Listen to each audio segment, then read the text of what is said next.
ayan guys, try naman natin lutuin ang paa ng manok. Paa ng manok na lagyan natin ng medyo masarap naman na luto. Charot. Gawin natin siyang humbang paa ng manok. Oh, di ba? Walain mo 'yun, pati paa ng manok kinuhumba. Yan, igisa na natin ng sili. Yan, nilalagay na pala natin yung paa ng manok. Tapos, lalagyan na natin siya dyan ng toyo. Toyo, dato, puti. Oy, dato puti. Baka naman. Charot.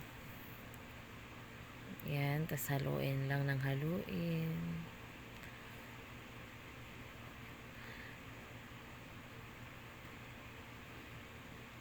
Lagyan natin yan ng water guys. Para palambutin lang siya. Lagyan natin ng ayan, lumambot na. Medyo lumambot na siya dyan. Pero kailangan pa rin siyang yan, nilagay natin yung black beans at saka banana blossom. I-try nyo yun lutuin. Sobrang sarap. Tapos medyo maanghang. Nako, pulutan na yan. Yan, ilagyan natin ng paminta, laurel. Magic na masarap pa. Yan, haluin lang natin ng haluin guys para mas masarap. Lagay ang asukal.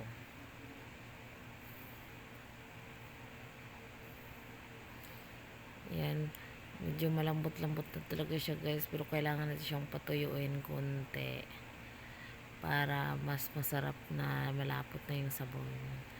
So ayan na guys, konting sabaw na lang, pero medyo ano pa yan, patuyuin pa natin siya konti. Malambot na yan, sobrang sarap na yan guys. Grabe, pagpulutan yan talaga naman. Sobrang sarap. Try nyo yan.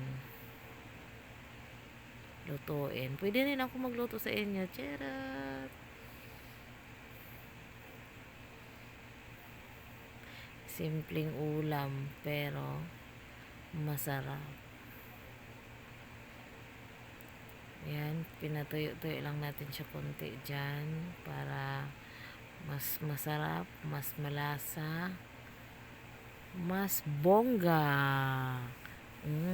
Ang kawali ko pala kanina guys, ano yun, butas, kaya pinalitan ko siyang kawali, yung medyo makapal. So ayan na siya guys, thank you for watching.